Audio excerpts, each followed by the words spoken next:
Good morning बच्चों, मैं doctor Lakshmi Tiwari, Hindi विभाग, मरवारी कॉलेज, रांची। बच्चों, मैंने पिछले क्लासेस में आप लोगों को HNB का पाठ पढ़ा रही थी। उसमें कहानी मैं शुरू की थी। कहानी आप लोगों का हो चुका था। सर्वेश्वर दयाल सक्सेना का कहानी था मानवीय करुणा की दिव्य चमक। उसके बाद का कहानी है मनु भंडारी का एक कहानी यह भी।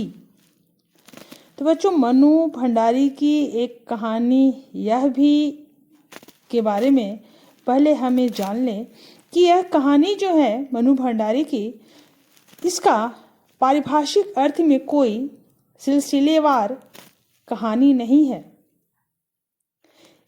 ये अपने आत्मकथ्य यानी अपने कही गई बात में उन्होंने उन व्यक्तियों और घटनाओं के बारे में लिखा है जो उनके लेखकीय जीवन से जुड़े हुए हैं। तो बच्चों, हम लोग कहानी देखते हैं। कहानी का शीर्षक है एक कहानी यह भी। अजमेर के ब्रह्मापुत्री मोहल्ले में एक 2 मंजिले मकान की ऊपरी मंजिल पर लेखिका के पिताजी या तो कुछ पढ़ते या डिटेक्शन देते रहते। नीचे लेखिका, उसके भाई बहन और माँ रहते थे। लेखिका कहती है कि माँ अनपढ़ थी और हम सब की इच्छाओं और पिताजी की आज्ञाओं का पालन करने के लिए सदैव तत्पर रहती थी। पिताजी बेहद कोमल और संवेदनशील परंतु क्रोधी और अहमवादी भी थे। अजमेर में उन्होंने अंग्रेजी हिंदी शब्दकोश को पूरा किया, जिससे उन्हें यश और प्रतिष्ठा तो बहुत मिली परंतु अर्थ नहीं। अपने अहम के कारण उन्होंने अपने बच्चों को अपनी आर्थिक विवशताओं का भागीदार नहीं बनाया। अपनों के हाथों मिले विश्वासघात ने उन्हें बेहद शक्की बना दिया था। पिताजी का व्यक्तित्व की अनेक अच्छाइयाँ और बुराइयाँ लेखिका में आ गई। मैं काली हूँ। पिताजी मेरी बड़ी और गोरी बहन सुशीला की खूब प्रशंसा करते, जिससे मेरे भीतर गहरे हीन भाव की ग्रंथि पैदा हो गई। पिताजी मुझ में इन्हीं कुंठाओं के रूप में, कहीं प्रतिक्रिया के रूप में तो कहीं प्रतिछाया के रूप में हैं। हमारी अनपढ़ माँ पिताजी के ठीक विपरीत थी। वे पिताजी को हर ज्यादती को अपना प्राप्य और बच्चों की हर उचित अनुचित फरमाइश को अपना समझते हुए करती थी।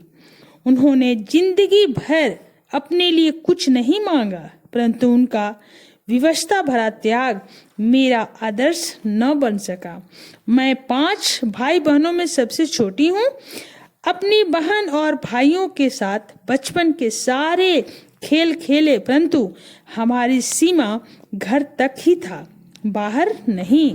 लेकिन उस समय मोहल्लों के किसी भी घर में जाने पर कोई भी पाबंदी नहीं थी, जबकि आज महानगरों के फ्लैट में रहने वाले लोग पड़ोस कल्चर से अलग होकर कितने संकुचित और असहाय हो गए हैं।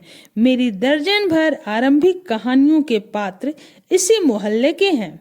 इतने वर्षों के अंतराल में भी उनकी भाव भंगिमा भाषा किसी को भी धुंधला नहीं किया था। सन 1944 में सुशीला का विवाह हो गया। दोनों बड़े भाई भी पढ़ने के लिए बाहर चले गए। पिताजी का ध्यान अब मुझ पर केंद्रित हुआ।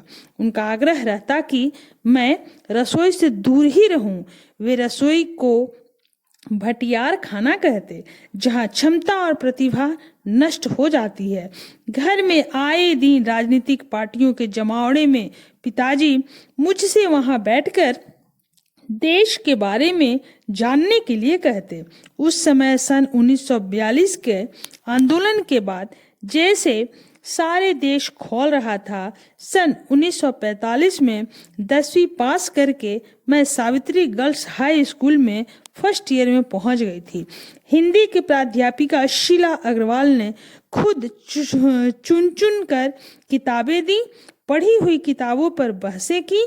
2 साल के अंदर शरत चंद्र, प्रेमचंद्र, जैनेन्द्र, अज्ञे, यशपाल, भगवती चरण वर्मा आदि की पुस्तकें पढ़ी। घर में बैठकर देश की स्थितियों को जानने का जो सिलसिला पिताजी ने शुरू किया था, शीला जी ने उसे सक्रिय भागीदारी में बदल दिया।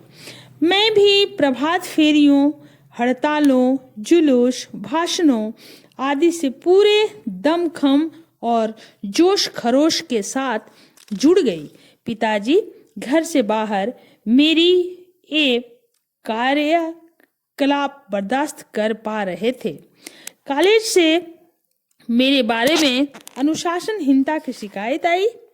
पिताजी नाराज हो गए, परंतु वहां से लौटकर बड़े खुश हुए कि मेरा कॉलेज की लड़कियों पर रौब चलता है। आजाद हिंद फौज के मुकदमे के सिलसिले में हड़ताल का आह्वान हुआ। पिताजी के एक दकियानुसी मित्र ने मेरे भाषण के खिलाफ उन्हें भड़का दिया, परंतु शहर के सबसे प्रतिष्ठित डॉक्टर अम्बालाल ने मेरे भाषण की बहुत प्रशंसा की तो पिताजी के चेहरे पर गर्व छा गया। सन 47 के मई महीने में लड़कियों को भड़काने और अनुशासन बिगाड़ने के आरोप में शीला अग्रवाल को कॉलेज वालों ने नोटिस थमा दिया। जुलाई में 3rd ईयर की क्लासेज बंद करके हम 2-3 छात्राओं को प्रवेश निषिद्ध कर दिया गया। बाहर रहकर इतना हुड़दंग मचाया कि अगस्त में 3rd ईयर खोलना पड़ा, परंतु वह जीत की खुशी शताब्दी की सबसे बड़ी उपलब्धि 15 अगस्त 1947 की खुशी के सामने हल्की पड़ गई। तो बच्चों, ये कहानी यहाँ समाप्त होता है। इस कहानी से हमें यही शिक्षा मिलती है कि एक कहानी यह भी, जो कि ये शीर्षक है, इसमें हमारी लेखिका मनु भंडारी, जो कि हम पहले बता चुके कि एक आत्मपरक शैली में लिखी गई है, यह एक आत्मकथ्य है। इसमें यह बात बड़े ही प्रभावशाली ढंग से दर्शाई गई है कि बालिकाओं को किस तरह की पाबंदियों का सामना करना पड़ता है। अपने पिता से लेखिका के वैचारिक मतभेद का भी चित्रण हुआ है। एक कहानी यह भी के संदर्भ में उल्लेखनीय बात यह है कि मनु भंडारी ने पारिभाषिक अर्थ में कोई सिलसिलेवार आत्मकथा नहीं लिखी। अपनी आत्मकथ्य में उन्होंने उन व्यक्तियों और घटनाओं के बारे में लिखा है जो उनके लेखकीय जीवन से जुड़े हुए हैं। संकलित अंश में मनु जी की किशोर जीवन से जुड़ी कुछ घटनाओं के साथ उनके पिताजी और उनके कॉलेज के प्राध्यापिका शीला अग्रवाल का व्यक्तित्व विशेष तौर पर उभर कर आया है, जिन्होंने आगे चलकर उनके लेखकीय व्यक्तित्व के निर्माण में महत्वपूर्ण भूमिका निभाई।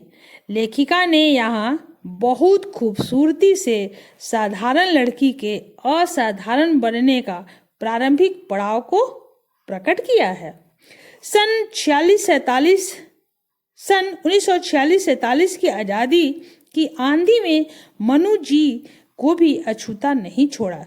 छोटे शहर की युवा होती लड़की ने आज़ादी की लड़ाई में जिस तरह भागीदारी की, उसमें उसका उत्साह, ओज, संगठन क्षमता और विरोध करने का तरीका देखते ही बनता है। साथ ही यहाँ पिता के अंतर्विरोधों को भी बखूबी उजागर किया गया है। तो बच्चों, यह कहानी हमारे यहाँ समाप्त होता है। फिर अगले क्लासेस में। धन्यवाद।